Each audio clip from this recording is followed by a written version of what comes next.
Obamacare, but the new effort may be dead on arrival with key votes now on the fence. Senator Susan Collins says she's leaning against voting against the Graham-Cassidy bill next week. And of course, just moments ago, Senator John McCain announcing his opposition to the bill just now. He said that, quote, we should not be content to pass health care legislation on a party line basis, as Democrats did when they rammed Obamacare through Congress in 2009.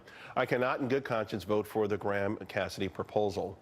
With two no's already in place, the other, of course, being Rand Paul, are we doomed to single payer? Joining us now, Tommy Binion, the Heritage Foundation Outreach Director, and John Goodman, President of the Goodman Institute. John, I'll start with you because you laid out a great case for the Graham-Cassidy bill. You gave us 10 reasons why we should do it, and you articulated it in a fashion that I don't think a lot of Americans understood, even folks on Capitol Hill, but now it looks like it could be dead on arrival.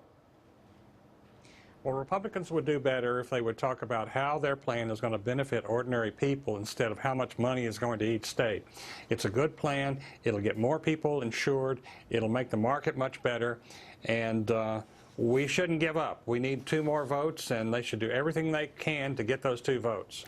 Well, Tommy, here's the thing, though. It does boil down to money, and some, like a Rand Paul, are saying, hey, this is nothing more than the same sort of distribution of wealth from the federal government to states, but it's flipped over. Now states like Mississippi get a whole lot more money, and places like California get a whole lot less, but it doesn't necessarily repeal or replace Obamacare.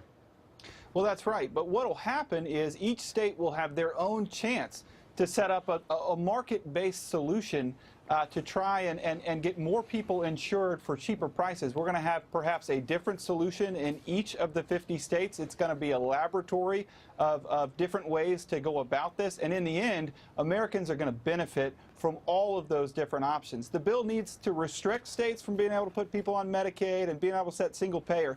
But if the bill does that, each state's going to have a market-based solution, and Americans who benefit from this bill are going to be a lot happier. Tommy, do you think it will make it through? How do you get a Susan Collins or Murkowski? How do you get them on board? Let's face it. I mean, it would have to be like Cornhusker kickback on steroids. Well, it may be that, or it may be that the arguments in favor of this bill win the day. Let's keep in mind the deadline is basically next Friday about this time. And there's going to be a lot of twists and turns before then. This is a political imperative for the GOP to get done. That will weigh heavy on each of these senators. I think even Senator McCain and Senator Paul may reconsider considering some changes next week. All right, John, how would those changes look? I think Rand Paul certainly is a definitive no. And you tell me how it might make it through. You seem optimistic as well. Well, nothing is going to change if we don't pass the bill. If we don't pass a bill, every single problem with Obamacare in Maine and Arizona and every other state stays the same. So if you want to make things better in Arizona or in Maine and every other state, right, you have to pass this bill. Then states are liberated to do a lot of really good things. John, 3 strikes and you're out. If this doesn't make it, can we definitively say we're on our way to single payer? No, single payer won't work. We can't afford it. I'm not saying it won't work. I'm just saying it would realistically, could we be on that path if this 3rd attempt doesn't make it through? I don't believe that. I believe we're on the path to one big mess, but the solution is not going to be single payer. Tommy, McCain said that what he didn't like about this is there weren't extensive hearings, debate, amendments, so-called regular order. Could you squeeze that in early next week, maybe to make him feel better and reassess it? Absolutely. They're planning hearings for next week.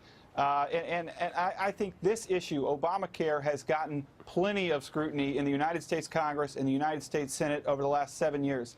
I appreciate Senator McCain's need for regular order. I think that Obamacare repeal has certainly had the benefit of scrutiny and debate in the Congress, right, and there'll be even more next week.